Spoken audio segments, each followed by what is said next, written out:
সাম্প্রতিককালের এত ঝড়ঝঞ্ঝা, হামলা ভাঙচুর, দীর্ঘদিন মসনদে থাকা এক সরকারের পতন, মেট্রো রেল যখন অভিভাবক শূন্য হয়ে পড়েন, ঠিক তখনই এমন সুবিশাল ভঙ্গুর সংস্থা ঢাকা ম্যাস ট্রানজিট কোম্পানি লিমিটেডের হাল ধরেন। তিনি আর কেউই নন, বর্তমান ঢাকা মেট্রো রেলের মধ্যমণি জনাব মোহাম্মদ আব্দুর রউফ ভাই। কেমন আছেন আব্দুর রউফ ভাই? আসসালামু আলাইকুম। ওয়ালাইকুম সালাম। আসসালামু আলাইকুম। আলহামদুলিল্লাহ, আল্লাহর রহমতে ভালো আছি।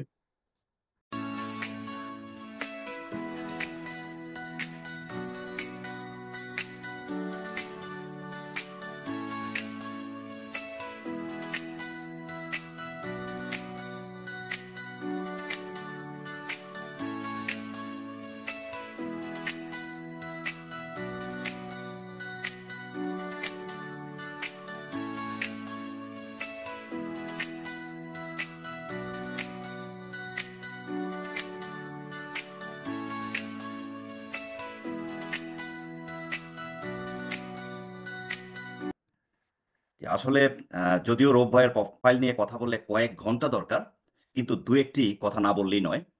রউফ ভাই ১৯৯৪ সালে বাংলাদেশ সিভিল সার্ভিস প্রশাসন ক্যাডারে ১৩তম ব্যাচের মাধ্যমে যোগদান করেন। তার রয়েছে সুদীর্ঘ বর্ণাঢ্য জীবন, কর্মজীবন। দীর্ঘ চাকুরি জীবনে তিনি মাঠ প্রশাসন, জাতীয় সংসদ সচিবালয় ও রপ্তানি উন্নয়ন ব্যুরোতে কাজ করেছেন।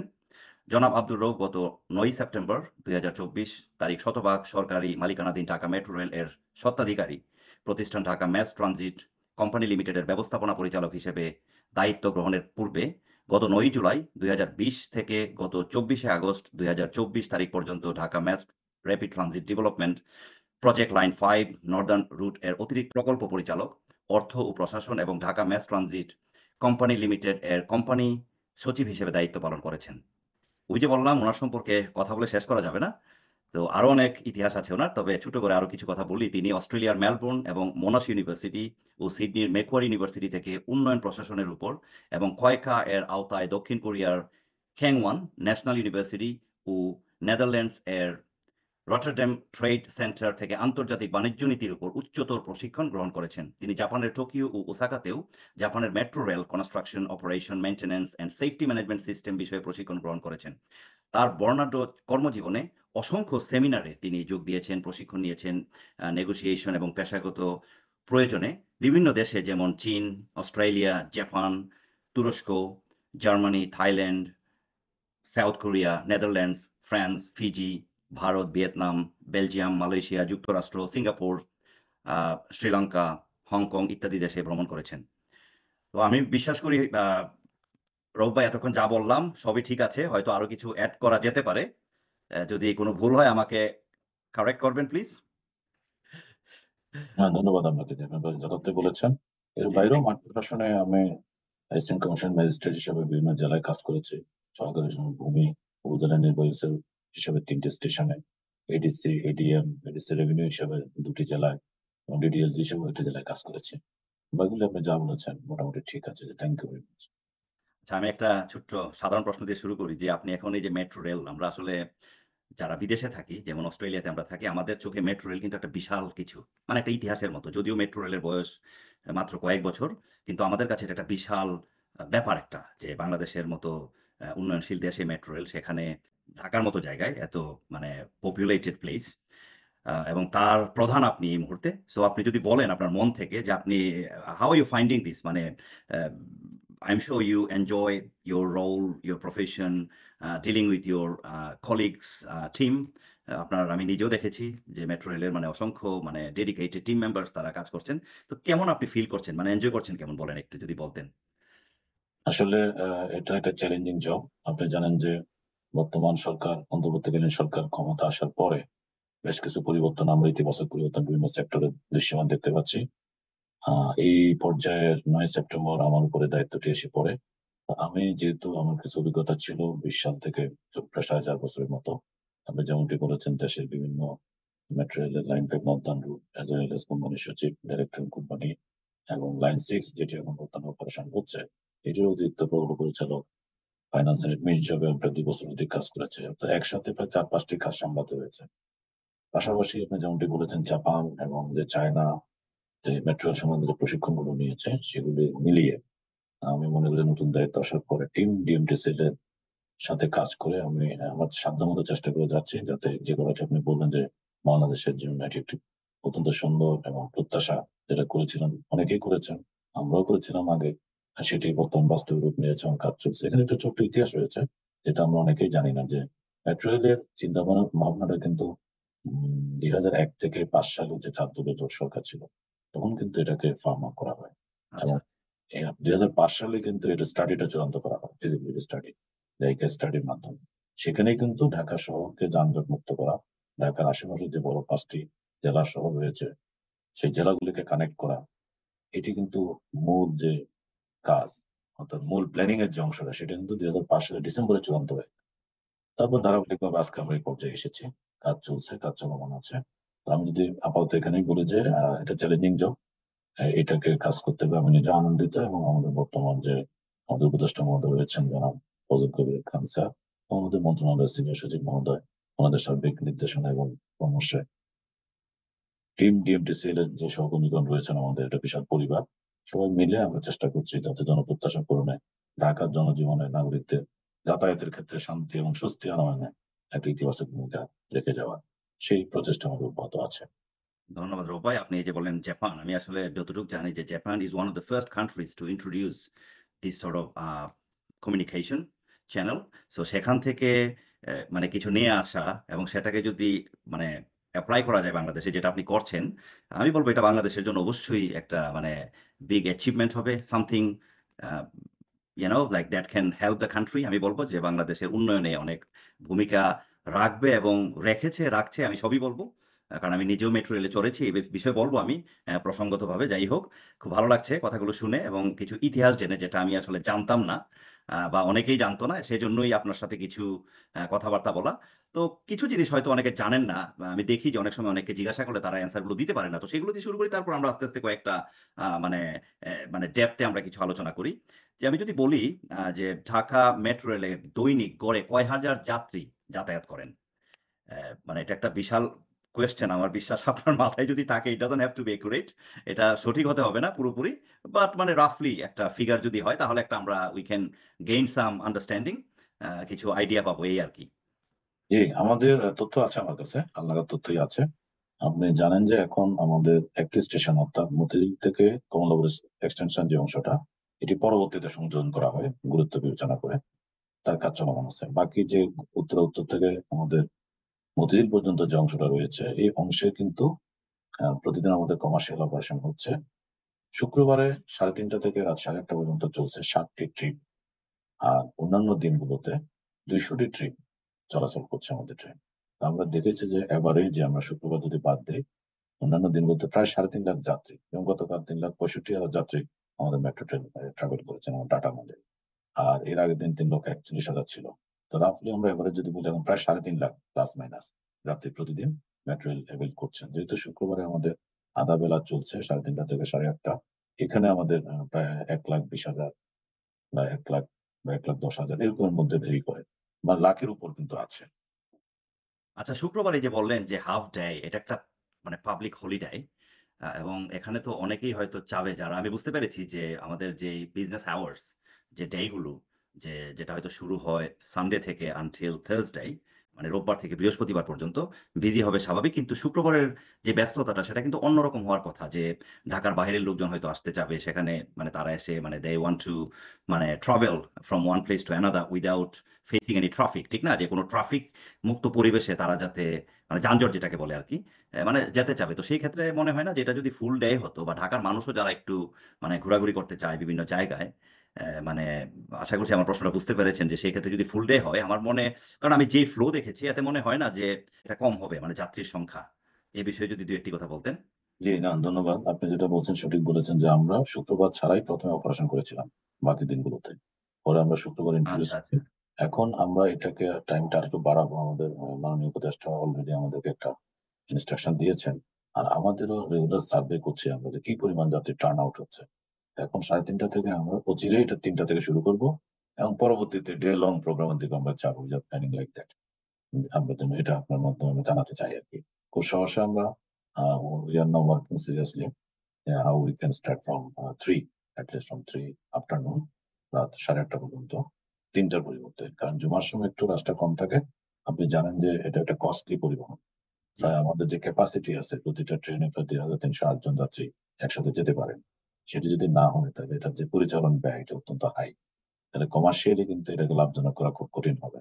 যেমনটি হুম, আমরা জানি যে সারা ওয়ার্ল্ডে যে মেট্রো এক্সপেরিয়েন্স কমার্শিয়ালি এটার যে প্রফিট যে রেশিওটা সেটা কিন্তু 60% প্লাস মাইনাস হচ্ছে ফেয়ার বিজনেস থেকে আসে। তার ফেয়ার থেকে যাত্রীদের প্যাসেঞ্জারদের ফেয়ার থেকে আসে 60% রাফলি প্লাস মাইনাস অল্প কিছু। বাকিটা কিন্তু নন ফেয়ার বিজনেস থেকে আসে। নন ফেয়ার বিজনেস এর মধ্যে রয়েছে যেমন অ্যাডভার্টাইজমেন্ট, শুটিং করা, তারপর আপনার ট্রানজিট ওরিয়েন্টেড হাব বা স্টেশন প্লাজার মতো জিনিসপত্র কমার্শিয়াল করে সেখানে ভাড়া দেওয়া। এই আদার যে অনুষঙ্গগুলো আছে সেখান থেকে কিন্তু বাকি 35 থেকে 40% সাপোর্ট ওয়ার্ল্ডের বিভিন্ন মেট্রো কোম্পানিগুলো পেয়ে থাকে। তো সো কমার্শিয়ালি ভায়াবল না হলে তো রান করা যাবে না। জি, সম্ভব নয়। এটা So, একটা it has to be a profitable thing. কয় হাজার টাকার টিকিট বিক্রি হয়? এতক্ষণ তো জানলাম যে কত যাত্রী, নাম্বার অফ প্যাসেঞ্জারস ট্রাভেলিং। তো আমি জানতে চাচ্ছি এবং আপনি জানাতে চাচ্ছি আমার মাধ্যমে এই উসিলায় যে কয় হাজার টাকার আসলে টিকিট বিক্রি হয়? এটা যেহেতু ওই যে ভেরি করে যদি মানে আমরা গতকাল ৩,৬১,০০০ বললাম, সেখানে আমাদের প্রায় ১,৫০,০০,০০০ সামথিং হচ্ছে আমাদের আর্ন হয়েছে। এখানে আবার একটা কথা পুরোটা আবার আমাদের কিন্তু আর্ন না। কারণ এখানে আগে টপ আপ করে। আপনি জানেন যে আমাদের ৩ ধরনের পাস এখন চলছে। একটা সিঙ্গেল জার্নি টিকেট। এতে যাত্রীদের কোনো ডিপোজিট করা লাগে না। যার যতটুকু দরকার তত দূরত্বের টিকেট তিনি কিনে থাকেন। তারপর হচ্ছে আমাদের এমআরটি পাস আছে, রিপিট পাস আছে। এটি জনগণ ৳১০,০০০ পর্যন্ত টপ আপ করতে পারে। কেউ হয়তো ৳৫০০ করলো, কেউ ৳১,০০০ করলো, কেউ ৳২,০০০ করলো। তিনি যখন ট্যাপ করবেন তখন সেটা আমাদের অ্যাকাউন্টে জমা হবে। হুম, ট্যাপ না করা পর্যন্ত এই টাকাটা উনার ডিপোজিটে থেকে যাবে। একটা বিশাল মিস্ট্রি যেটা আমাদের আসলে আমি তো জানতামই না। অনেকেই মিস্টেরিয়াস যে ম্যাটার গুলো সেগুলো কিন্তু আমি যেমন জানি না, আমার বিশ্বাস বাংলাদেশের মানুষ বা দেশে-বিদেশে যেখানেই বাংলাদেশীরা আছেন তারাও আসলে কয়জন জানেন, অবগত আছেন এই বিষয়গুলোতে আমি সন্দিহান। আ তো আরো একটা মজার প্রশ্ন আমি করতে চাচ্ছি যে বর্তমানে মেট্রো রেলের সাথে কয় হাজার কর্মী জড়িত আছেন? মানে কয় হাজার কর্মী কাজ করছেন মেট্রো রেলের অধীনে? ধন্যবাদ। আমাদের যে অর্গানোগ্রাম আছে সেই অর্গানোগ্রামে এখন ২,৩০০ জন বিভিন্ন পর্যায়ের কর্মকর্তা কর্মচারী টেকনিক্যাল, নন টেকনিক্যাল মিলিয়ে রয়েছে। বাট আমাদের অনবোর্ড এখন ১৫০০ জন কাজ করছেন সরাসরি। কিছু লোক আমাদের আউটসোর্সিং সাপোর্ট দিচ্ছেন আর কিছু কন্ট্রাক্টর কনসালটেন্ট এর লোকও কাজ করছে। তো সব মিলিয়ে প্রায় এটা ২,০০০ এর মতো লোক কাজ করছেন। বাট সব কোম্পানির লোক নন। আমি যেটি বললাম যে ১৫০০ র মতো আমাদের লোক। আর আমরা ধাপে, ধাপে কিন্তু নিচ্ছি। যখন যেটা প্রয়োজন হচ্ছে সেই ধরনের লোক বলতে আমরা রিক্রুট করছি। আপনি জানেন যে এখনো আমাদের অনগোইং ভাইবা চলছে একটা কাস্টমার তারপরেও মানে a lot of development other people are being big considered। Recruited মানে 1500 people তারা active like permanent employees. Right. তো যেটা আপনি বলতে চাচ্ছেন, আরো কিছু ক্যাজুয়ালি বা পার্ট টাইমার্স আছেন যারা কাজ করছেন। প্লাস আরো মানে ইন প্রগ্রেস এ আছে সাম পিপল। Very good. তার মানে এটা it's a very growing and potential মানে company and business I would say আমি বলব। এটা আসলে এটা একটা আশীর্বাদ, কাইন্ড অফ মানে মানে ব্লেসিং বলবো আমাদের মানে ইকোনমির জন্য, আমাদের দেশের মানুষের জন্য। আ যারা অনেকেই আসলে মানে এই যে লোকগুলা বললেন তারা হয়তো they would have been unemployed। তারা হয়তো বেকার থাকতো। তো এর কল্যাণে কিন্তু মানুষের কিছু উপকার হচ্ছে। That's very good point. আ এখন আমরা একটু ডিপে যাই। এই প্রশ্নটা আসলে মানে আমার জানার খুবই ইচ্ছা প্লাস আমার বিশ্বাস অনেকেরই জানার খুব ইচ্ছা যে জুলাইয়ের আন্দোলনে মেট্রো রেলে যে ক্ষয়ক্ষতি হয়েছিল সেগুলো মেরামত করে মেট্রো রেল চালু করতে ৳৩৬০ কোটি ব্যয় হবে বলে ঘোষণা দেয়া হয়েছিল। ঘোষণাটা অবশ্যই দিয়েছিলেন জাস্ট যে সরকারের পতন হয়েছে সাম্প্রতিককালে তাদের মাধ্যমে এবং সবকিছু ঠিকঠাক করে মেট্রো রেল পুনরায় চালু করতে লাগবে ১.৫ বছরের অধিক সময়। দেশে-বিদেশে সবাই এই তথ্যগুলো পেয়েছিলেন মিডিয়ার কল্যাণে। কিন্তু আমি যদি ভুল বলে না থাকি, আপনি মেট্রো রেলের প্রধান হিসেবে দায়িত্ব পালনের ২-৩ সপ্তাহের মধ্যেই উল্লিখিত বাজেটের অনেক, আমি বলব অনেক কম খরচে প্রায় পুরো ইনফ্রাস্ট্রাকচার সঠিকভাবে রিপেয়ার করে এবং পূর্বের চেহারা ফিরিয়ে এনে কিভাবে মেট্রো রেলকে আবারও সেই আগের ইমেজে মহাসমারোহে দিয়াবাড়ি থেকে শাহবাগ পর্যন্ত কোন প্রকার প্রতিবন্ধকতা ছাড়াই চালু করতে সক্ষম হয়েছিলেন। এবং আমি এবং আমার পরিবার যেটা বলছিলাম যে সম্প্রতি দেশে এসে এর সেবা ভোগ করেছি। আপনার কাছে আমরা এই কথাগুলোর সত্যতা জানতে চাচ্ছি। এতদিন জেনেছি বিভিন্ন মাধ্যমে, পত্রিকার মাধ্যমে, টেলিভিশনের মাধ্যমে। এর মধ্যে কিন্তু আ they could have been a you know true and or false। কিন্তু আপনি তো সঠিক হিসাবটা জানেন কারণ আপনার হাতেই সেগুলো আসা যাওয়া করে। সো আপনি যদি if you kindly share this in detail possible, that would be highly appreciated. Thank you. ধন্যবাদ আপনাকে। ক্ষতিগ্রস্ত হওয়ার পর আন্দোলনের সময় ক্ষতিগ্রস্ত হওয়ার পরে স্টেশনগুলোতে অ্যাসেসমেন্ট করা হয়। জি। অ্যাসেসমেন্টটা করেন আমাদের কন্ট্রাক্টর, কনসালটেন্ট এবং আমাদের যারা কর্মকর্তা আছেন। প্রাথমিক একটা অ্যাসেসমেন্ট করা হয়।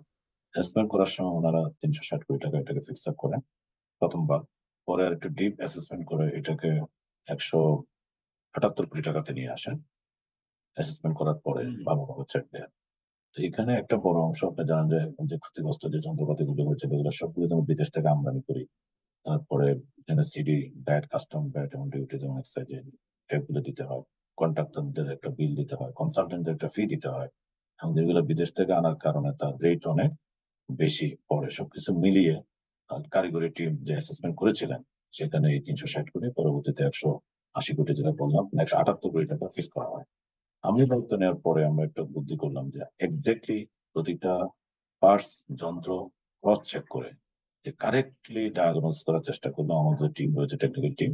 তাদের সমন্বয়ে আমরা কয়েকটা মিটিং করি এবং গাইডলাইন ঠিক করি। এই বিষয়ে আমাদের মন্ত্রণালয়েরও সহযোগিতা ছিল। আমাদের উপদেষ্টা মহোদয়ের একটা নির্দেশনা ছিল। আমরা আমাদের টিম ছিল যারা যেন দায়িত্বপ্রাপ্ত তাদেরকে নিয়ে বসে প্রতিটি যন্ত্র পুঙ্খানুপুঙ্খভাবে পরীক্ষা-নিরীক্ষা কি ধরনের ক্ষতি হয়েছে, কারেক্ট একটা অ্যাসেসমেন্ট আমরা করি, অ্যাসেসমেন্ট করি। করার প্রেক্ষিতে আমি ব্যক্তিগতভাবে যেটা উদ্যোগ নিয়েছিলাম যে আমরা আমদানি করব না এই মুহূর্তে। এবং কোন কন্ট্রাক্টরকে আমরা ইনভলভ করব না। আমাদের যে লোকবল আছে, টেকনিক্যাল লোক, এতেই সম্ভব। এক্সপার্টাইজ এবং কিছু বুদ্ধি আমরা এপ্লাই করলাম যে আমার যেখানে বেশি ক্রাউডেড, ওভার ক্রাউড কম, ক্রাউডলেস যেকোনো সিচুয়েশন সেখান কিছু পার্টস আমরা নিয়ে আসলাম। আমার ট্রেনিং সেন্টার এবং আমাদের একটা ডিসপ্লে সেন্টার ছিল। সেখানে কিছু জিনিস আমাদের ছিল। এগুলোকে আমরা যেখানে যে জিনিসটা দরকার সেখানে সেই জিনিসটাকে আমরা রিপ্লেস করেছি। এবং আমাদের যে টেম্পারড গ্লাস, অগ্নি সহনীয় যে গ্লাসগুলো ছিল এগুলো ইন্ডিয়া থেকে ইম্পোর্ট করা ছিল। এগুলো অর্ডার দিয়ে আনতে ৪-৫ মাস সময় লেগে যেত। আমরা যেটা করি আমাদের নাসির গ্লাস নিজস্ব কোম্পানি। নাসির গ্লাসের কে হুম। বলে সেই টেম্পারড গ্লাস আমরা লাগিয়েছি। অর্থাৎ আমাদের পারপাস হচ্ছে। আর কারেক্টলি ডায়াগনোসিস করার পরে আমাদের টেকনিক্যাল টিমকে কাজে লাগিয়ে আমি এই জিনিসগুলো রিপ্লেস করার ফলে ৳১৭৮ জায়গায় আমাদের মাত্র ৳২ কোটি তাৎক্ষণিকভাবে ৳১,৯৮,০০,০০০ খরচ করে আমরা কাজীপাড়া এবং নেতপদ্ম স্টেশনটি পুনরায় চালু করি। আলহামদুলিল্লাহ এখন পর্যন্ত এটি ভালোভাবে চলছে। প্রসঙ্গত উল্লেখ্য যে এটি করার ফলে যেটি হয়েছে যে আমাদের প্রচুর টাকা বিদেশি মুদ্রা সাশ্রয় হয়েছে আমাদের কাজে লাগেনি। আমাদের কন্ট্রাক্টর বা কনসালট্যান্টদের এই বিলটা দেয়া লাগেনি। ওই টাকাগুলি পেলে কিন্তু বিদেশে চলে যেত। মানে আমাদের টাকা আমাদের দেশে, আমাদের কাছেই, আমাদের পকেটেই ছিল। অনেক কম খরচ হয়েছে এবং আরেকটি ইম্পোর্টেন্ট তথ্য যেটা জানা দরকার, সেটি হচ্ছে যে আমাদের এই প্রক্রিয়াতে আমরা সরকার থেকে নতুন কোনো টাকা নেইনি। অর্থাৎ আমাদের যে মানে মেট্রো প্রকল্প রেলের ফান্ড থেকেই। মেট্রো রেলের ফান্ড বলতে প্রকল্প যেটি চলছে তার তো যে ধরনের অনেকগুলো আমাদের প্যাকেজ রয়েছে। উইদিন প্যাকেজ লিমিট থেকেই আমরা ব্যয় করেছি। অর্থাৎ ভেরি নতুন গুড, কোনো টাকা এক্সেলেন্ট। কিন্তু সরকার থেকে আমরা নেইনি। এটা আরেকটা দিক গুরুত্বপূর্ণ দিক। আর আমাদের সাথে আমাদের দেশীয় কোম্পানিকে আমরা একটু বুস্ট আপ করলাম। তাদেরকে সহায়তা করলাম তাদের যন্ত্রপাতি লাগিয়ে। বিশেষ করে গ্লাসের কথা আমি যেটা বললাম। কিছু কম্পিউটার আমরা লোকাল মার্কেট থেকে পারচেজ করেছি একই কনফিগারেশন এর। তো সবকিছু মিলিয়ে আমাদের তাৎক্ষণিক কিছু বুদ্ধিমত্তা, কিছু আমাদের নিজস্ব টেকনিক্যাল লোকজনের ইনভলভমেন্ট, আমাদের ঊর্ধ্বতন কর্মকর্তা, আমাদের মাননীয় উপদেষ্টা এবং সিনিয়র সচিব মহোদয়ের পরামর্শ সবকিছু মিলিয়ে আমাদের একটা আমি বলব যে তাৎপর্যজনক সাফল্য আমরা অর্জন করতে পেরেছি। তার মানে একটা মানে ইউনাইটেডলি আপনারা একটা এস এ টিম আপনারা ডিসিশন নিয়েছেন যে we will do everything possible within our country. আমাদেরকে মানে আমাদের দেশের মানে যেই শক্তি আছে, যেই ম্যাটেরিয়ালস আছে সেগুলো দিয়ে আমরা চেষ্টা করব এবং করলে আমাদের টাকা সেভিংস হবে। বিদেশে আমাদের মুদ্রা পাঠাতে হবে না। এট দ্য সেম টাইম এই যে টাকাগুলো অনেক সময় দেখা যায় যে সরকার থেকে এডিশনাল ফান্ড আনতে হয়। যেখানে আমাদের আসলে I am sorry to say যে দুর্নীতির কথাগুলো চলে আসে। Corruptions are actually used as a reference এবং এটা হয় আমাদের দেশে আনফরচুনেটলি যেগুলো আমরা দেখে এসেছি ফ্রম মানে ডেকেডস টু ডেকেডস যুগ ধরে দেখে এসেছি। বাট এখানে এই জিনিসগুলো আপনার কি মনে হয় যে মানে sorry to ask you this question আমি আপনি জানেন যে আমি খুবই স্ট্রেইট ফরওয়ার্ড ম্যান। যে এই যে প্রসেসটা হলো এতে কি কোনো ধরনের মানে হয়েছে কোনো আত্মসাৎ বা এই জাতীয় যে বিষয়গুলো হয় আমাদের দেশে মানুষ বলে, আমি আপনার মাধ্যমে জানতে চাচ্ছি যে এ ধরনের কোনো গন্ধ পেয়েছেন যে কেউ এগুলোতে জড়িত ছিল বা হয়েছে? না, আমাদের যে অংশটা আমরা পরে যে কাজটা করলাম এটা তো আত্মসাৎ অঙ্ক আরো বড় হতো। আমরা তো একেবারে মিনিমাম মিনিমাম যতটুকু অ্যামাউন্ট। দরকার সেই খরচটা করে এবং জনগণও এটা যথেষ্ট প্রশংসিত হয়েছে জনগণ দ্বারা। আমরা মিনিমাম যে খরচটা যেখানে ৳১৭৮ কোটি লাগছে সেখানে ৳১,৯৮,৯,০০,০০০ আমরা চালু করে দিয়েছি এবং আপনি এটা অনেকগুলো অ্যাসপেক্ট আছে। আমার যদি ধরেন ট্রেন অপারেশন বন্ধ থাকে তো ডেইলি তো আমার ৳১,০০,০০,০০০ উপর লস হচ্ছে। জি, আমার জি। তো ব্যয় কিন্তু ঠিকই যাচ্ছে। আমার তো এমপ্লয়িদের বেতন দিতে হচ্ছে। জিনিসপত্র আমার কেনা আছে। মানুষজনের ভোগান্তি হচ্ছে। সেটা তো টাকা দিয়ে কভার করা যাবে না। যে ২ টি স্টেশন বন্ধ ছিল কিছুদিন, মিরপুর জি, ১০ এবং কাজীপাড়া। এখানকার যে প্যাসেঞ্জারগণ আমাদের মেট্রো সেবা গ্রহণ করতেন, তারা তো যথেষ্ট ভোগান্তিতে পড়েছিলেন। যথেষ্ট কষ্ট করেছেন, তাদেরকে হ্যাঁ। সহ্য করতে হয়েছে। সো এটা গভর্নমেন্টের ইমেজের একটা বিষয় ছিল। আমরাও সেবাদারি দানকারী সংস্থা হিসেবে আমরা তো কষ্টে ছিলাম যে মিরপুর একটি বড় হাব। প্রচুর যাত্রী এখানে ওঠানামা করেন। উনাদের প্রত্যাশা অনুযায়ী আমরা সেবাটা দিতে পারছি না অনাকাঙ্ক্ষিত ওই ক্ষতিগ্রস্ত হওয়ার কারণে। তো যে কারণে আমাদের একটা স্যাটিসফ্যাকশন মানে একটা ইকোনমিক ইমপ্যাক্ট, সোশ্যাল ইমপ্যাক্ট অনেক রকম কিন্তু ইমপ্যাক্ট রয়েছে। একটা হচ্ছে আমাদের সক্ষমতার বিষয়টা হচ্ছে আমাদের লোকাল যে সম্পদ আছে, সম্পদের ব্যবহার, পাশাপাশি আমার নিজস্ব যে জনবল, তাদের ক্রাইসিস ম্যানেজমেন্ট এর যে সক্ষমতা, সেটা কিন্তু প্রুফ হয়েছে। অর্থাৎ অনেকগুলা কিন্তু এটা ইতিবাচক দিক রয়েছে এবং আমরা অল্প খরচে সাশ্রয়ীভাবে দ্রুততম সময়ের মধ্যে যেখানে ১.৫ বছরের একটা প্রেডিকশন ছিল, সেটিকে আমরা ২ মাসের মধ্যে নামিয়ে এনেছি। জি, বিশাল এটা অ্যাচিভমেন্ট সত্যি দেখলাম। তো সো এগুলির অ্যাসপেক্টটা কিন্তু অনেক বড়। এরিয়াটা অনেক বড় যদি আমরা প্রাপ্তির কথা বলি। সবচাইতে যেটা বলব যে বড় প্রাপ্তি হচ্ছে আমরা জনগণের যে কমিটেড ছিলাম আমাদের প্রধান উপদেষ্টা মহোদয় মাননীয় প্রধান উপদেষ্টা মহোদয় বলেছেন দ্রুত মেট্রো চালু করতে হবে। জি। কারণ এটা জনগণের সরাসরি সুবিধার সাথে সম্পর্কিত।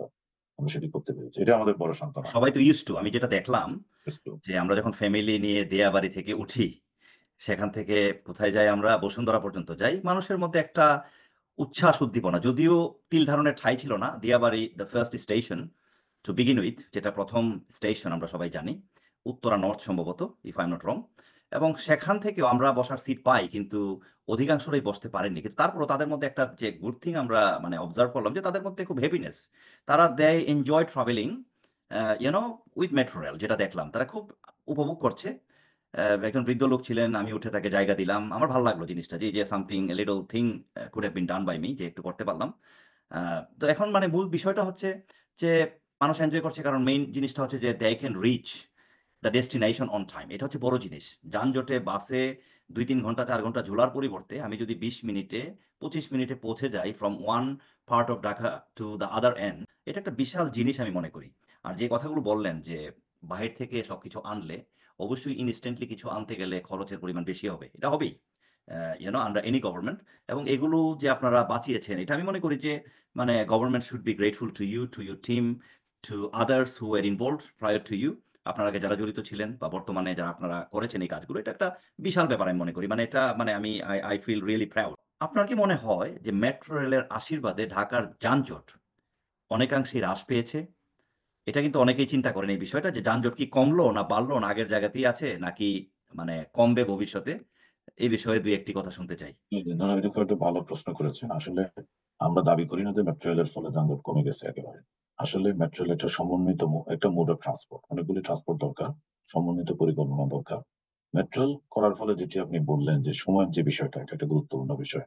সময়ের সাথে তাল মিলিয়ে এগিয়ে যাওয়া সারা ওয়ার্ল্ডেরই একটা আপনি সিডনি, অস্ট্রেলিয়া বিভিন্ন দেশে গিয়েছেন দেখেছেন। সিঙ্গাপুর, মালয়েশিয়া যেখানে মেট্রো সার্ভিস রয়েছে।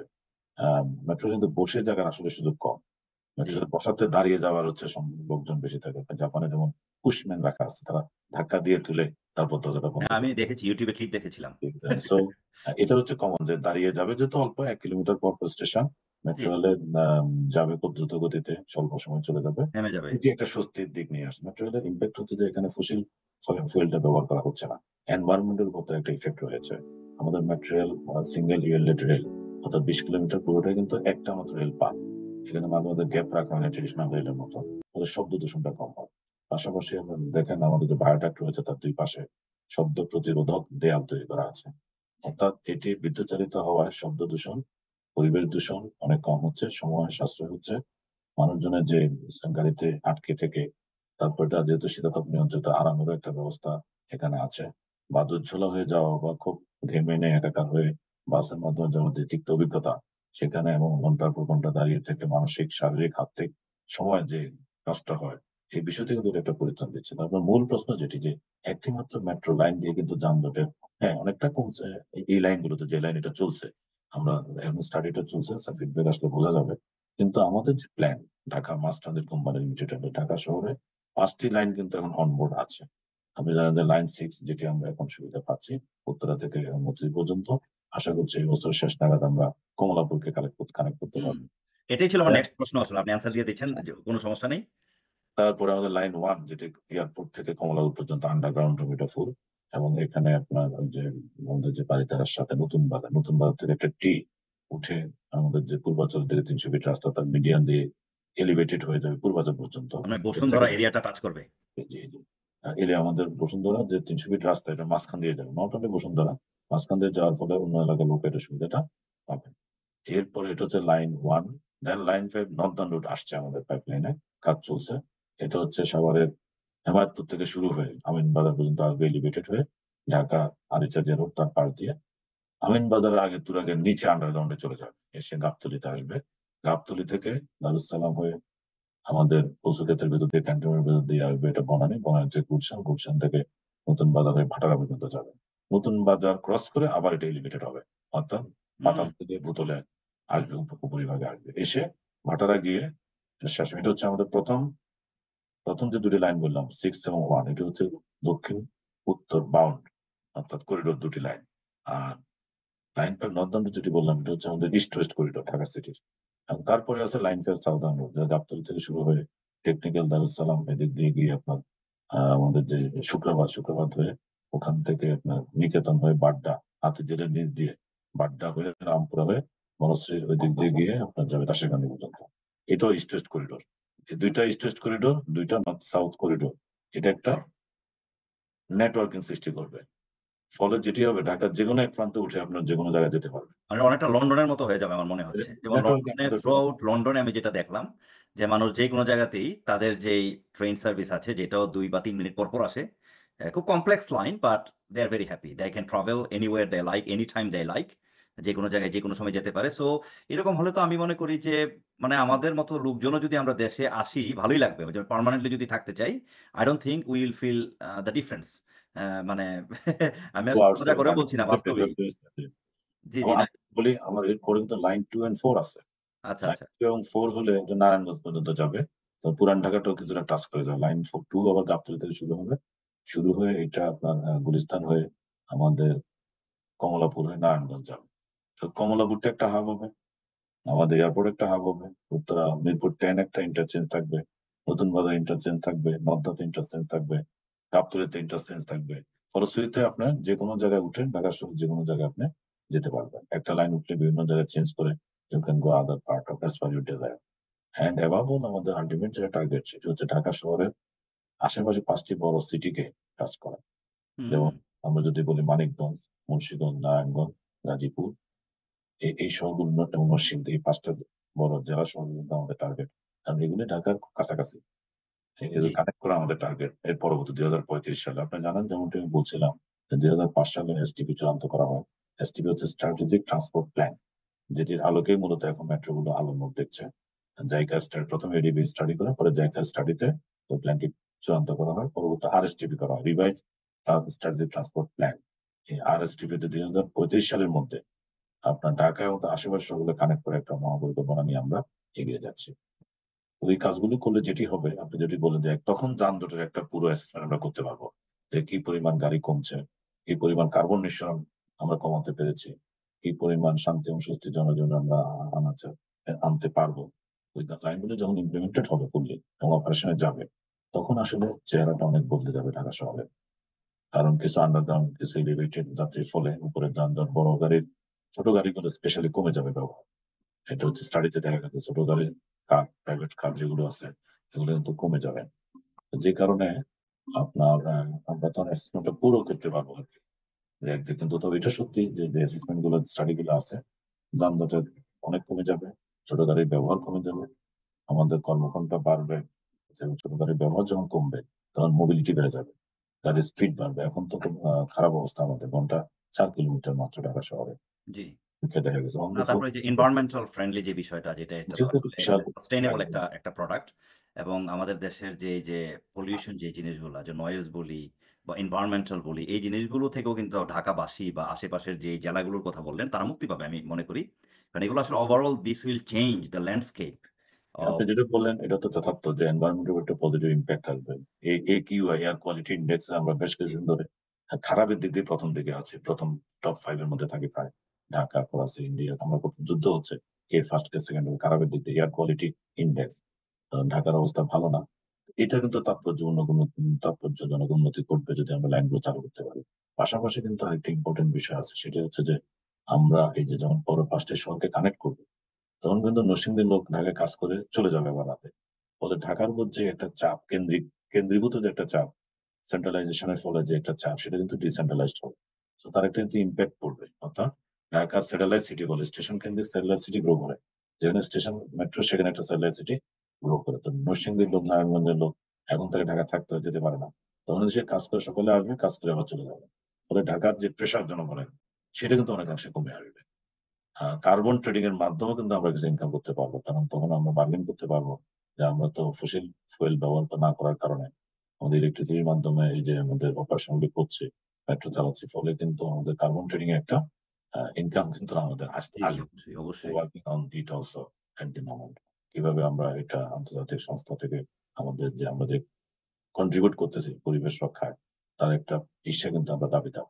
So we are now trying to establish our demand to the international organization that we are doing these things, this sort of things regarding carbon, less carbon emitted service delivery. এটা আমাদের জন্য খুবই দরকারি। এখন তো একটা challenging প্রশ্ন করি। Sure. ব্যক্তিগতভাবে মেট্রো রেলের দায়িত্ব গ্রহণের পর কি চ্যালেঞ্জ আপনি ফেস করেছিলেন? মানে ইনস্ট্যান্টলি যখন আপনি দায়িত্ব গ্রহণ করেন, এগুলো যদি একটু শেয়ার করেন। যে চ্যালেঞ্জের মধ্যে ১ম চ্যালেঞ্জ ছিল মিরপুর ১০ এবং কাজীপাড়া রিস্টার্ট করা। 2nd চ্যালেঞ্জ ছিল আমাদের যারা এমপ্লয়ি ছিল তাদের মধ্যে কিছু ক্ষোভ ছিল। তাদের চাওয়া পাওয়া প্রত্যাশা পূরণের কিছু গ্যাপ ছিল তাদের মধ্যে। আমাদের বেতন স্ট্রাকচার এর একটা বৈষম্য তারা দাবি করেছিল। তাদের প্রমোশন, তাদের চাকরি বিধিমালা, তারপরে আপনার সমতাকরণ ইত্যাদি বেশ কিছু বিষয় তারা কিন্তু কিছুদিন কাজ বন্ধ রেখেছিল। হুম, আমি দায়িত্ব নেওয়ার পরে আলোচনার মাধ্যমে এটা অনেকটা নিরসন করি। তারা আমার কাজে যোগ দেয় এবং আমাদের যে বোর্ড মিটিং এর মাধ্যমে তাদের কিছু দাবি দেওয়া আমাদের অতিরিক্ত মেনে নেন। এরপরে যেটি বড় কাজ সেটি হচ্ছে তাদের আমরা সার্ভিস রুল এবং যে আমরা একটা ফাইনাল স্টেজে আমি আসছি মোটামুটি। তাদের যে দাবি দেওয়াগুলো ছিল যে বেতনের যে বৈষম্য সেটা সমাধান করা হয়। আরো কিছু দাবি দেওয়া তাদের রয়েছে সেটা আন্ডার একটি কনসিডারেশন এখন। আমাদের মিনিস্ট্রি থেকে একটি কমিটি করে দেওয়া হচ্ছে। সেই কমিটি তার দাবি দেওয়াগুলো নিয়ে কাজ করছে এবং আশা করছি আগামী কয়েকদিনের মধ্যে তারা রিপোর্ট দাখিল করবেন। সেই রিপোর্টে আমাদের লোকজন আছে, কোম্পানির সচিব রয়েছে সেই কমিটিতে। আমরা আবার একটা বোর্ডে প্লেস করে আগে তাদের যৌক্তিক দাবিগুলো আমরা বিবেচনা করে যেভাবে পরামর্শ হয় সেভাবে এগিয়ে যাব। আরেকটি চ্যালেঞ্জ ছিল আপনার এই সিস্টেমটাকে অব্যাহত রাখা। কারণ আপনি জানেন যেটা জাইকা লোনের মাধ্যমে ৩ টা আমাদের লাইন এখন চলছে।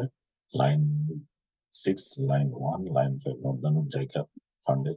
পাশাপাশি আমাদের অস্থিতিশীল অবস্থার কারণে অনেক কন্ট্রাক্টর কনসালটেন্ট চলে গিয়েছিল বাইরে। হুম, হুম।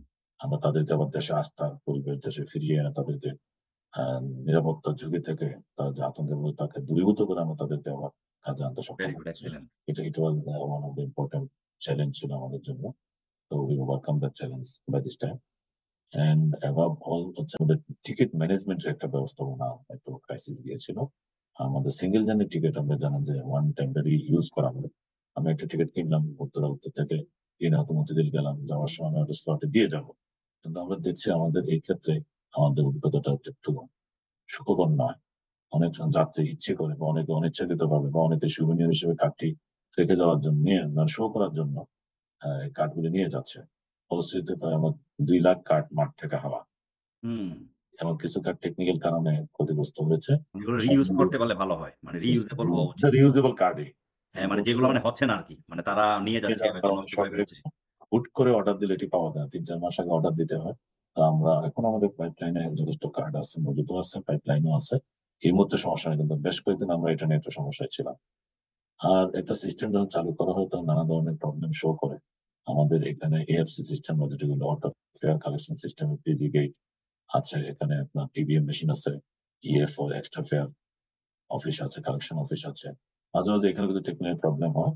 তো যেহেতু আমাদের এটা এখন ডিফেক্স লায়াবিলিটি বলি আমরা যে ২ বছর পর্যন্ত কন্ট্রাক্টর সাপোর্ট দিয়ে থাকেন তাদেরকে আলোচনা করে আমাদের লোকজন সহ সহযোগিতা করে আমরা এগুলো ওভারকাম করার চেষ্টা করছি। আপাতত এই চ্যালেঞ্জ গুলো আমাদের আছে। বড় চ্যালেঞ্জ হচ্ছে তো এটা তো সব লোনের টাকা। এগুলো রিপেমেন্ট একটা বড় চ্যালেঞ্জ আমাদের। বাট আমরা এখন পর্যন্ত লাইন 6 এ ৪-৫ টা ইনস্টলমেন্ট গভর্নমেন্টের যে নিয়ম অনুযায়ী জাপানকে পরিশোধ করেছে। এই চ্যালেঞ্জটা আমরা এখন পর্যন্ত আমাদের সফলতা আছে। আমরা আমি যেহেতু এই যুগের সাথে তাল মিলিয়ে মানে যেহেতু মেট্রো রেল একটা কনসেপ্ট, এই যে মানে বিভিন্ন উন্নয়ন দেশগুলোর কনসেপ্ট এবং সেটা বাংলাদেশে আমরা এখন এর সুবিধা পাচ্ছি। তো যেহেতু মেট্রো রেল চলছে কিন্তু আ ট্রেন স্টেশনে দেখা গেছে মানে উপচে পড়া ভিড়।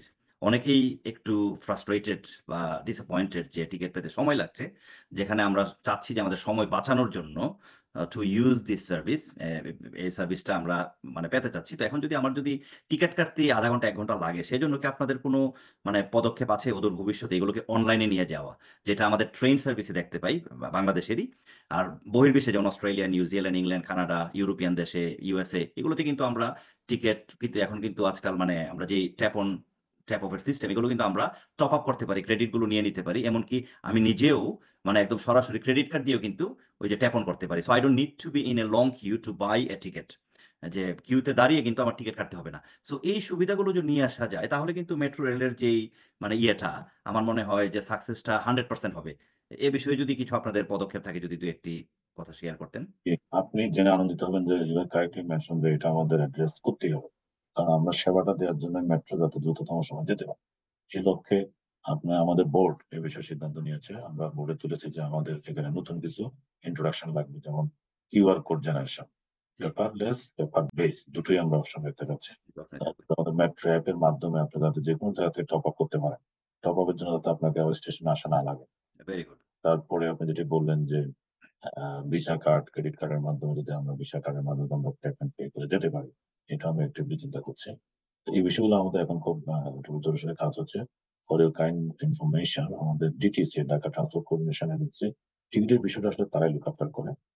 আমাদের যে রেপিড পাস টিকেট একটা ক্লিয়ারিং এজেন্টের মাধ্যমে তারাই সাপ্লাই দিয়ে থাকে অ্যাজ পার গভর্নমেন্ট পলিসি। তো ওনারা একটা টেন্ডার কল করেছেন মেট্রো অ্যাপের বিষয়ে। তো আশা করছি এটা খুব দ্রুতই আমরা মেট্রো অ্যাপটা পাবো। পেলে পরে টপ আপ জনিত যে ইস্যু অর্থাৎ স্টেশনে এসে আপনাকে রিচার্জ করতে হবে। এই সমস্যাটা আমরা কেটে যাবে। আর আমাদের সিস্টেমটাকে আমরা কিউআর কোড স্ক্যানিং এর মাধ্যমে যাতে যাত্রীরা যেতে পারেন যেমনটি আমরা বললাম উন্নত বিশ্ব রয়েছে। সেটিও ইন্ট্রোডিউস করতে চাচ্ছি আমরা দ্রুতই। তাদেরকে কবে কবে নাগাদ হতে পারে মনে করেন? এটা ২-৩ মাসের মধ্যেই আমরা আশা করছি আচ্ছা, আচ্ছা। সিস্টেমে কিছু ইনবিল্ট তথ্য এখানে এড করতে হবে। স্ক্যানার সিস্টেমটা একটু আপডেট করা। ওখানে জি, কিউআর কোড রিডার এই বিষয়গুলো লাগবে। এগুলি কাজ চলছে। পাশাপাশি আমরা পেপারলেস কিউআর কোড বা পেপার বেস কিউআর কোডটা আলাদা একটা এভিনিউ ওপেন করতে হচ্ছে খুব দ্রুতই। এগুলি হলে পরে আপনি যেমনটি বললেন কিউআর থাকবে না। Are very good. Visa card যেটা বললেন, ভিসা কার্ড ইউজ করে যাতে যেতে পারে সেটাও আমরা চেষ্টা এটা করছি। অপশন থাকলে ভালো। কারণ অনেকেই দেখি ক্রেডিট কার্ড আছে বাংলাদেশে মানুষ ইউজ করেন। সো এটা দিয়ে অব যদি করেন তাহলে তাদের আরেকটা অপশন থাকলো। মানে অপশন যদি অনেক হয় কোন সমস্যা নেই। যেমন অস্ট্রেলিয়া, নিউজিল্যান্ডেও কিন্তু এই জিনিসগুলো ছিল না একসময়। কারণ আমি দীর্ঘদিন অস্ট্রেলিয়ায় থাকার ফলে বিভিন্ন দেশে যাওয়ার ফলে যে অভিজ্ঞতাটুকু নিয়েছি যে মানে তারা কিন্তু ভালো জিনিসগুলো they have always embraced আগলে ধরেছেন। They have accepted them. They have welcomed people views. আমি মানে এই আলোচনা দীর্ঘায়িত করব না। সে কারণে আমি এটা বলতে চাচ্ছি না যে কিছু মানে অস্ট্রেলিয়ার যে টিকেটিং সিস্টেমের কিছু রিসার্চ ওয়ার্ক আমি নিজেও করেছি। আমাকে ইনভাইট করা হয়েছিল।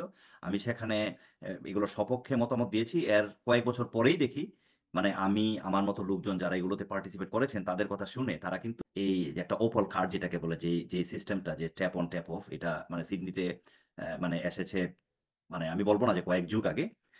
হয়তো ১ যুগ আগে হয়েছে এরকম বা ১২-১৩ বছর আগে এই সিস্টেমটা একসময় ছিল না কিন্তু অন্যভাবে মেইনটেইন করা হতো।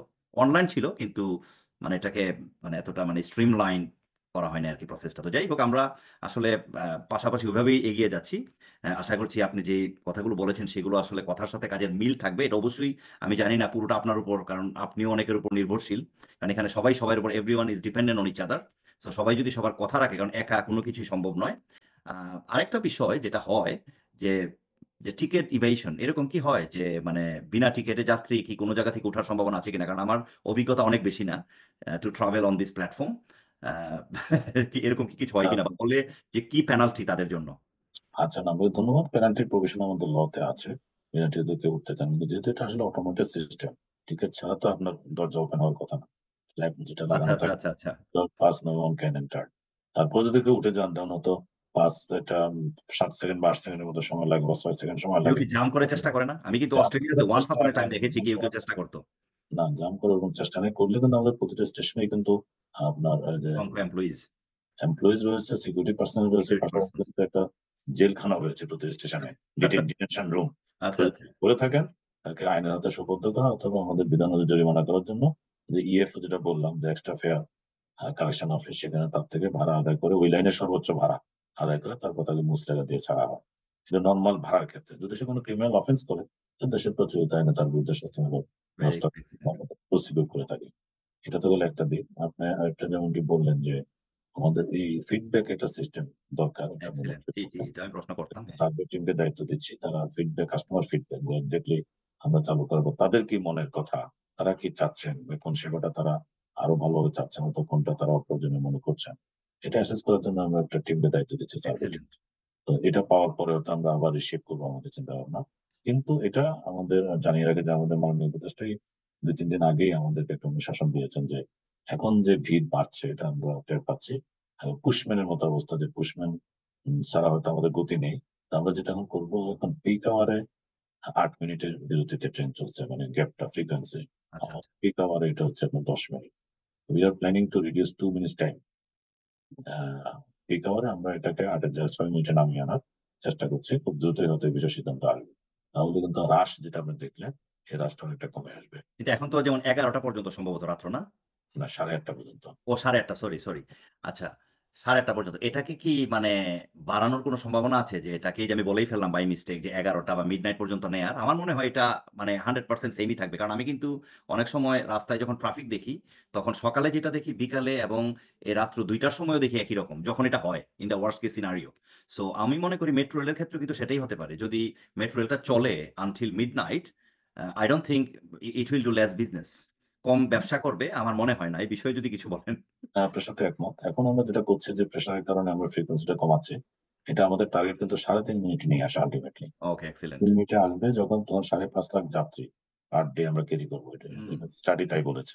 আমরা দেখছি যে ওদের চেয়ে কম হবে না। কারণ আপনি জানেন যে আমাদের এই লাইনের সাথে টঙ্গী যোগ হচ্ছে। জি, উত্তর থেকে টঙ্গী রেল বলছিলেন। স্টেশন পর্যন্ত আমরা নিয়ে যাব। এখানে প্রায় ৭ কিলোমিটার। এখানে আরো ৫ টি স্টেশন হবে নতুন। এটা যখন হবে তখন এই লাইনের প্যাসেঞ্জার সংখ্যা অনেক বেড়ে যাবে। এটা হচ্ছে একটা দিক। ফলশ্রুতিতে আমাদের ইনকামও বাড়বে এবং যাত্রীর যে সংখ্যাটা আমরা টার্ন ওভার সেটা অনেক বেশি হবে। আমাদের এই ট্রেনগুলো সিস্টেম করা হয়েছে যে আরো ২ টো কোচ কিন্তু আমরা লাগাতে পারবো। প্রভিশনটা আমরা ওভাবে রেখেছি ভবিষ্যৎ চিন্তা করে। যে জি, জি। আমাদের এখানে মানুষের অভিগম্যতা বাড়বে। মানুষ এটাকে অ্যাকসেপ্ট করবে এবং অনেকেই এটাকে প্রিয় বাহন হিসেবে নেবে। সেজন্য আমরা এখন ৬ টা কোচের ব্যবস্থা রয়েছে। পরবর্তীতে আমরা ২ টো কোচ সংযোজন করতে পারবো। এটা একটা দিক। আরেকটা দিক হচ্ছে যাত্রী আমাদের ৩.৫ মিনিটে নামিয়ে আনা। ৩.৫ মিনিট নেমে আসলে কিন্তু যাত্রী যতই হোক ৩.৫ মিনিট পর ট্রেন আসবে, উঠে যাবে। সো রাশটা আমরা ম্যানেজ করতে পারবো। এটা হচ্ছে আমাদের কাজটা কমবে অবশ্যই। প্রেডিকশন। এই মুহূর্তে ফিডব্যাকটা পাওয়ার পরে আমরা কাজ শুরু করে দিয়েছি। আমার এর জন্য আমার দক্ষ জনবল দরকার। ট্রেন অপারেটর যারা করবেন, স্টেশন কন্ট্রোল যারা করবেন, কাস্টমার রেজিস্ট্যান্ট সিআরএ এবং ভেন্ডিং মেশিন অপারেটর এগুলো নিয়োগের প্রক্রিয়া চলমান। আমি যেমনটি বলছিলাম যে গত সপ্তাহ এই আগামী সপ্তাহ আমরা ভাইবা নিচ্ছি প্রায় ২০২ জন লোক আমরা নিয়োগ করব। ১৯ তারিখে ভাইবা শেষ হবে। আমরা আশা করছি যে ফেব্রুয়ারি 1st উইকে তারা জয়েন করতে পারবে। অনেকগুলো প্রক্রিয়া শেষ করে শেষ পর্যায়ে আসছে এখন। এছাড়াও আমাদের ট্রেন অপারেটর এবং আরো মিড লেভেলে আরো ১৬ টি পদে আমার লোক নিয়োগের প্রক্রিয়া চলমান আছে। তো এটা একটা অনগোইং প্রসেস।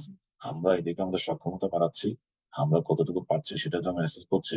জনগণ কি চাচ্ছে সেটাও অ্যাসেসমেন্ট হচ্ছে এবং আমরা কত দ্রুত রেমেডি দিতে পারি। এই বিষয়টা আমি একটু আগে বললাম যে আমাদের মাননীয় উপদেষ্টা জনাব মোহাম্মদ ফজল করিম খান স্যার উনি কিন্তু পরশু আমাদের একটা অনুশাসন দিয়েছেন। একটা হচ্ছে শুক্রবারে একটু টাইম বাড়ানো, ফ্রিকোয়েন্সিটা কমিয়ে আনা এবং আমি যে কথাটা একটু আগে বললাম যে কোর্স বাড়ানো যায় কিনা? অর্থাৎ আমাদের মনের কথাটা কিন্তু তিনি অনুভব করতে মানে পেরেছেন। কম্পার্টমেন্টস নাকি আমার কম্পার্টমেন্ট গুলো একটু লম্বা করা। হ্যাঁ, হ্যাঁ, হ্যাঁ। এটা আমাদের মাথায় আছে এবং স্যারও দেখলাম যে ঠিক একইভাবে আমাদের মাননীয় উপদেষ্টা একই ভেরি গুড ইনিশিয়েটিভ। ইনস্ট্রাকশন দিয়েছেন। তো আমরা এটার কাজ শুরু করে দিয়েছি। আশা আর এই করছি ফিডব্যাক গুলো আপনারা কি অনলাইন, অফলাইন ২ ভাবেই নিচ্ছেন? নাকি আমাদের ডিএমটিসির একটা ভেরিফাইড ওয়েব পেজ আছে। ভেরি সেখানে গুড। কিন্তু আমরা ফ্রিকোয়েন্ট আস্কড কোয়েশ্চেন একটা আছে, এফএকিউ একটা আছে। এছাড়া হ্যাঁ, আমাদের গ্রিভেন্স এড্রেস সিস্টেম আছে। সেখানে যাত্রী আমাদের ফিডব্যাক দিতে পারেন। সরাসরি আমাদের ফোন করতে পারেন। বিভিন্নভাবে আমরা পাচ্ছি। এক্সেলেন্ট, আর এক্সেলেন্ট আমরা মানে ডিফারেন্ট নিজেরাও যখন মেথডস। ট্রাভেল করি, নিজেরাও যখন হুম, যাত্রীর সাথে আনুষ্ঠানিক কথাবার্তা বলে তাদের ফিডব্যাকটা, তাদের আশা আঙ্গিকটা জানার চেষ্টা করি। এগুলি সমন্বয় করে আমরা এগিয়ে যাওয়ার চেষ্টা করছি যাতে করে মূল টার্গেট তো আসলে জনগণকে সেবা দেওয়া। তাদের যাত্রাটা শেষ অবশ্যই, অবশ্যই। এজন্যই তো ফিডব্যাক গুলো আসলে আমাদের দেশে এই জিনিসগুলো ছিল না। যেগুলো আনা আমি মানে I would like to thank the whole system, whole department যে এই যে আপনারা এভাবে চিন্তা করছেন। এভাবে কিন্তু আমরা আসলে চিন্তাই করতাম না। করলে মানুষ মনে করত এগুলো দিয়ে কি হবে? মানে মানুষের যে একটা কথার মূল্যায়ন কিন্তু আমাদের দেশে আমরা দেখতে পেতাম না। যে কারণে অনেক মানুষ এটা একটা কারণ তারা বলে যে তারা বাংলাদেশ ছেড়ে চলে যায়। কিন্তু এই যে জিনিসগুলো যদি হয়, যদি একটা সেকশনে হয়, এটা কিন্তু this is going to be reflective on the other. অন্য ডিপার্টমেন্ট গুলোতে যেমন এডুকেশন আছে, এনভায়রনমেন্টাল যে আছে, যে কালচারাল, রিলিজিয়াস সবগুলোতে কিন্তু ইমপ্যাক্ট পড়বে। সব জায়গায় ইকোনমি সব জায়গায় তারাও কিন্তু সেগুলো করবে। কারণ আমরা কিন্তু we learn from each other. আমরা সবাই একজন আরেকজন থেকে শিখি। যেমন আমি ইউনিভার্সিটিতে পড়িয়েছি, এখন পড়াই। কিন্তু আমার মনে হয় যে আমি যা শিখেছি বিভিন্ন বিশ্ববিদ্যালয় থেকে, এখন আমি যখন পড়াই বিভিন্ন জায়গায়, আরো বেশি শিখি। তার মানে শিক্ষার কিন্তু কোনো শেষ নেই এবং মানুষ কিন্তু একজন আরেকজন থেকে শিখে। সো এই যে প্রসেসটা বললেন, এটা কিন্তু ইটস এ গ্রেট থিং। মানে একটা ইউনিক অ্যান্ড ভেরি ইউনিভার্সাল এবং এগুলোর জন্যই কিন্তু এই যে দেশগুলো যে জাপান, কোরিয়া, মালয়েশিয়া ইত্যাদি যে দেশগুলোর কথা আমরা বলি এশিয়া, তারা উন্নত। এবং এগুলো কিন্তু আমরা মানে অ্যাপ্রিশিয়েট করতে জানি না। আ তো আরো একটা প্রশ্ন এটা উন্নয়নমূলক। আমারও একটা ফিডব্যাক যে আমার কাছে কিন্তু আমি খুব impressed with the beauty, with the design, structure, infrastructure, everything of metro rail, train stations and all this things. প্রতিটি স্টেশনে আমার কাছে মনে হয় কমলাপুর রেলওয়ে স্টেশনের মতো। কিন্তু ভিতরে যাওয়ার পর ১-২ টি স্টেশনে দেখলাম যে এই যে গ্লাসগুলো পাশের, সেগুলো একটু অপরিচ্ছন্ন মনে হচ্ছে। আমি জানি বাংলাদেশ অ্যা মানে ধুলোবালি আছে আমাদের দেশে, অনেক দেশেই আছে। সো যেহেতু মেট্রো রেল একটা বিগ প্ল্যাটফর্ম এবং এটা কিন্তু বাংলাদেশকে আসলে রিপ্রেজেন্ট করে এক কথায় আমি বলব। কারণ দুনিয়ার অনেক উন্নত দেশেও কিন্তু মেট্রো রেল নেই। এই জাতীয় বুলেট ট্রেন এগুলো কিন্তু নেই। আমার জানা মতে আমি যেটা দেখি। অস্ট্রেলিয়াতে এক ধরনের ট্রেন ছিল সেটা বন্ধ করে দেয়া হয়েছে বিশেষ একটা কারণে। হাউএভার যেটা আমি বলতে চাচ্ছি যে বিদেশীরাও কিন্তু আমি বিদেশী বলতে আমরা যারা প্রবাসী কথা বলছি না। যেমন আমি যদি গর্ব করে অস্ট্রেলিয়ানদের সাথে বলি, বিভিন্ন দেশীয় লোকদের সাথে বলি, তারাও যখন বাংলাদেশে আসবে তারা চড়বে। তো তারা যাতে এই ধরনের মানে বাজে কিছু না ফিল করে। সো আমি জানি না যে এগুলো কি নিয়মিতভাবে ক্লিন করা হয় কিনা বা করলেও কি সেগুলো মেইনটেইন করা খুব কঠিন কিনা বা বাজেট আছে কিনা আমাদের। অনেক কিছুর সাথে এটা আসলে they can be involved জড়িত হতে পারে। সো এই বিষয়ে যদি ২-১ টি কথা বলেন যে আমি যদি বলি ফর এক্সাম্পল দিয়াবাড়ির কথাই বলি। যেখানে আপনার অফিসও অবস্থিত not that far from each building. So এগুলো এই বিষয়ে যদি ২-১ টা বলেন বা কোন পদক্ষেপ নিচ্ছেন কিনা যে to keep them cleaned all the time. মানে এটা কিন্তু ধন্যবাদ। একটা বেসিক জিনিস। ধন্যবাদ যে যেটা বলছেন কারেক্টলি বলছেন যে আমাদের পরিষ্কার পরিচ্ছন্নতায় নজর দিতে হবে। আমরা কাজ করছি। আমাদের আউটসোর্সিং এর মাধ্যমে পরিচ্ছন্ন করে নিয়োগ দেওয়া হয়েছে। আরো ২ টি ফার্ম আমাদের লোকবল যে পরিমাণ দরকার স্বল্পতা আছে। অলরেডি আমরা টেন্ডার ফ্লোট করেছি। কয়েকদিনের মধ্যে আরো ২ টি ফার্ম আমরা নিযুক্ত করব। করার পরে আপনার বাইরের যে অংশটা আপনি বললেন কাঁচের যে ময়লাগুলো জমেছে এগুলো আমরা পরিষ্কার এখনই প্রক্রিয়া চলছে কিন্তু লেস ম্যান পাওয়ার থাকার কারণে যে মাত্রা হওয়া প্রয়োজন আপনি কারেক্টলি মেনশন সেই মাত্রা আমরা করতে পারছি না। একটা দিক। আরেকটা দিক হচ্ছে কিন্তু ঢাকার আবহাওয়ার যে অবস্থা, এটা একটু পরিষ্কার করার পরে আমার এটার মধ্যে পড়তেছে ময়লার আস্তরণ পড়ে যাচ্ছে। তো বৃষ্টি হলে কিন্তু বাইরে এই অংশটা থাকে না, ক্লিয়ার হয়ে যায়। আর যখন বৃষ্টি কম হয় তখন আমাদের এটা নজর আরো দিতে হবে। আপনার অবজারভেশন কারেক্ট। এজন্য আপনাকে ধন্যবাদ।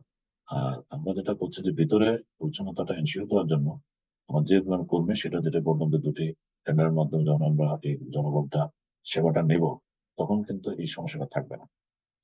আপনি যেহেতু বললেন আমি আরো নজর দেওয়ার জন্য যারা এর সাথে রিলেটেড তাদেরকে আরেকটা এম্ফাসাইজ দেব যাতে so that they can take care of it properly. আমরা আলোচনার প্রায় শেষ প্রান্তে। আমি যতটুকু জানি যে মেট্রো রেলের ট্রেন স্টেশন বর্তমানে ১৬ টি, ঠিক না? If I am not wrong. তো আপনি যে দীর্ঘ ইতিহাস বললেন যে বিভিন্ন জায়গায় যাচ্ছে এমনকি ফার্স্ট ঢাকা যেমন নরসিংদীর কথা বললেন, মানিকগঞ্জের কথা বললেন, মানে সাভার এরিয়া হয়তো কাভারড হবে if I am not wrong. তারপরে মানে বিভিন্ন টঙ্গী সব জায়গায়। তারপরে ইনার ঢাকা যে বসুন্ধরা বা আরো বিভিন্ন যে জায়গা বনানী, গুলশান সবকিছু বললেন। অ্যা সব মিলিয়ে কয়টি স্টেশন হবে মনে করেন? যে টোটাল যদি বলি যে the number of stations for এখন পর্যন্ত আমাদের যে লাইনগুলো আছে ৫ টা লাইন তো অনবোর্ড। ৫ টা লাইনে হচ্ছে আমাদের ৭৮ টা স্টেশন। আচ্ছা, আচ্ছা। ৫ টার মতো আছে। তো এটা আবার যে লাইনগুলো সামনে আছে ২ এবং ৪ সেখানে হয়তো একটু হেল্পের হবে। সেটা প্রাইমারি স্টেজে আছে। স্টাডি প্রি ফিজিবিলিটি স্টাডি প্রাক সমীক্ষা আমরা যাকে বলি সেটি চলমান। এবং আমাদের প্রায় এটা ১৪৮ কিলোমিটার। আমরা এই ৫ হুম, টা যদি মেইনটেইন করতে পারি তাহলে একটা নেটওয়ার্কিং হবে। এটা প্লাস মাইনাস হবে। কারণ আমাদের ২, ৪ তারপর ৭, ৮ মেট্রো লাইন আরো আসবে।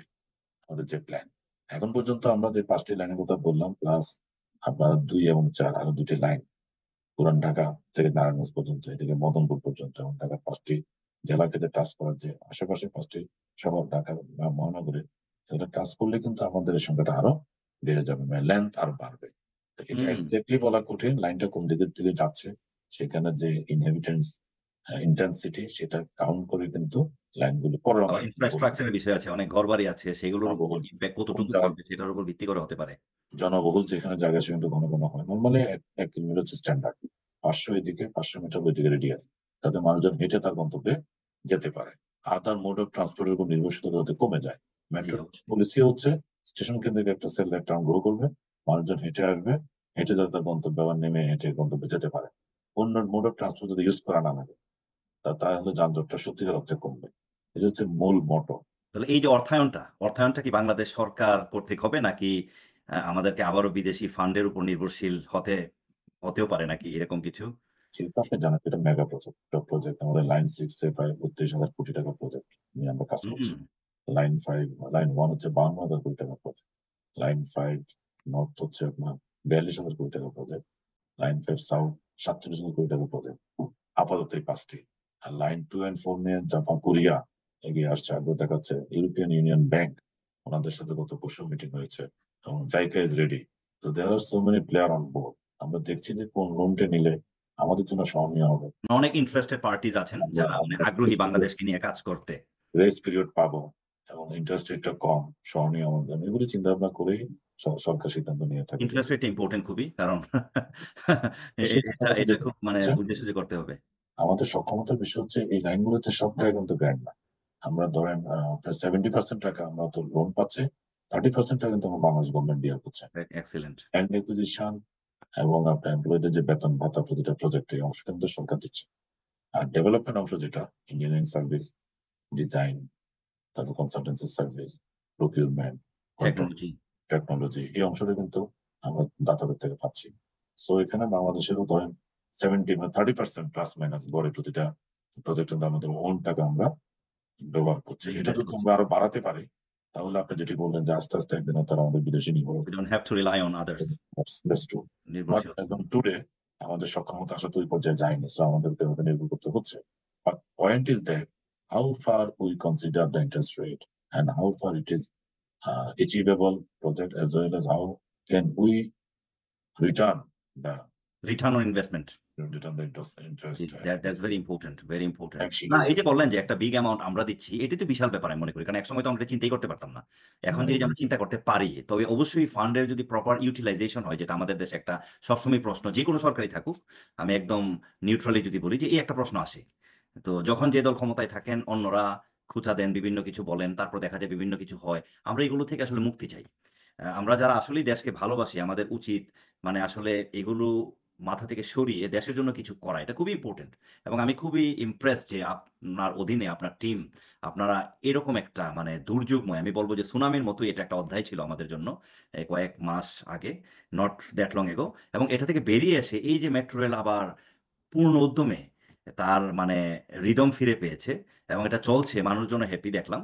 কত সুন্দর চলছে, আমরাও গিয়েছি, তারপরে ব্যাক করেছি। কত সুন্দর মানে উই লাভড ইট। আমি থাকলে আসলে মেট্রো রেলে প্রচুর চড়তাম। আমি মনে করি ০.৫ ঘন্টা দাঁড়িয়ে ঢাকার এক প্রান্ত থেকে আরেক প্রান্ত যাওয়া এটা একটা মানে স্বপ্নেও ভাবা যায় না। যেটা। তো এটা কোনো ব্যাপার না। তো এই যে বিষয়গুলো, তো এই সফলতাগুলো আসলে ধন্যবাদ দিয়ে শেষ করা যাবে না। কেউই শেষ করতে পারবে না। তো অ্যা মোহাম্মদ আব্দুর রউফ ভাই আপনাকে অনেক ধন্যবাদ। আমি জানি না ধন্যবাদ দিলেই শেষ হবে কিনা। খুব ইচ্ছা ছিল এটা আমরা ফেস টু ফেস করি।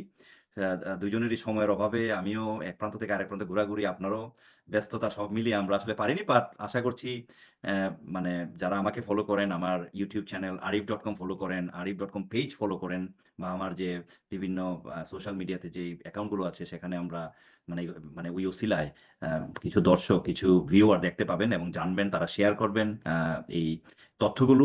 মানে এগুলো আমাদের জানা দরকার, এগুলো আমাদের দাবি। এখানে কোনো হাইড এন্ড সিক কিছু নেই। এগুলো আমাদের প্রাণের দাবি আসলে। আমরা চাই যে বাংলাদেশের মানুষ জানুক, তারা তাদের ফিডব্যাক গুলো দিক। যেটা আব্দুর রউফ ভাই বলেছেন যে অনলাইন, অফলাইন সবভাবেই কিন্তু অপশন দেয়া আছে।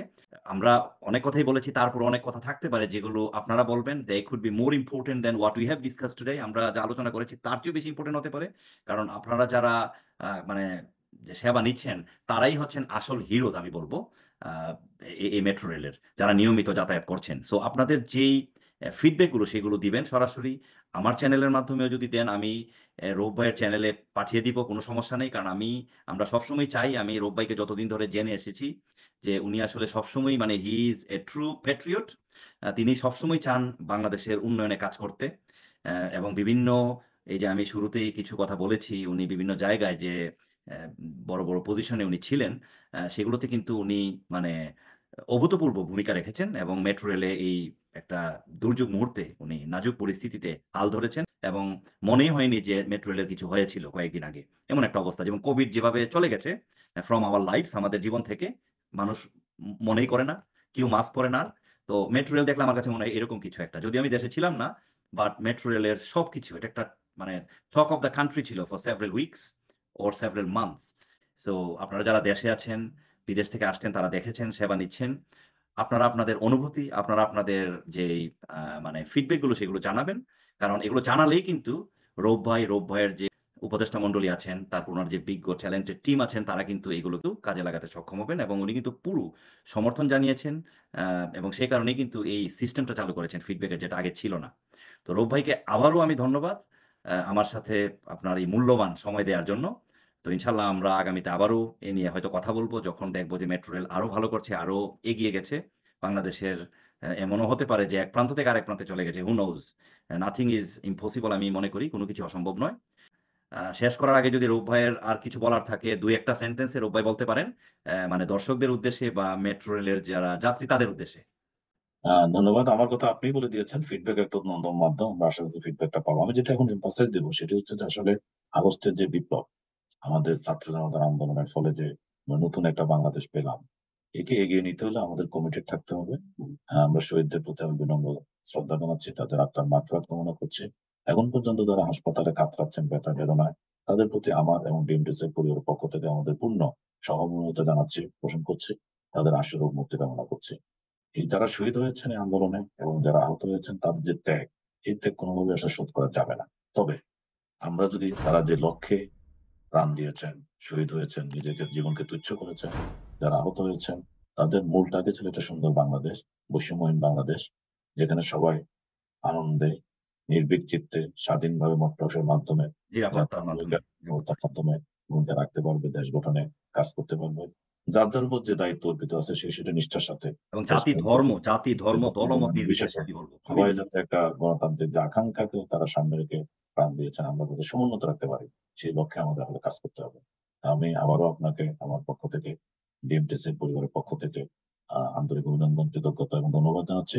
আমি আশা করছি আপনার এই চ্যানেলের মাধ্যমে যারা অনুষ্ঠানটি দেখছেন, আমরা কমিটেড, আমাদের বর্তমান সরকার কমিটেড, আমাদের মাননীয় উপদেষ্টা জনাব ফজল করিম কবির খান স্যার এবং আমাদের যে সিনিয়র সচিব মহোদয় আছেন এবং আমার নেতৃত্বে আমার যে টিম কাজ করছে আমরা কমিটেড।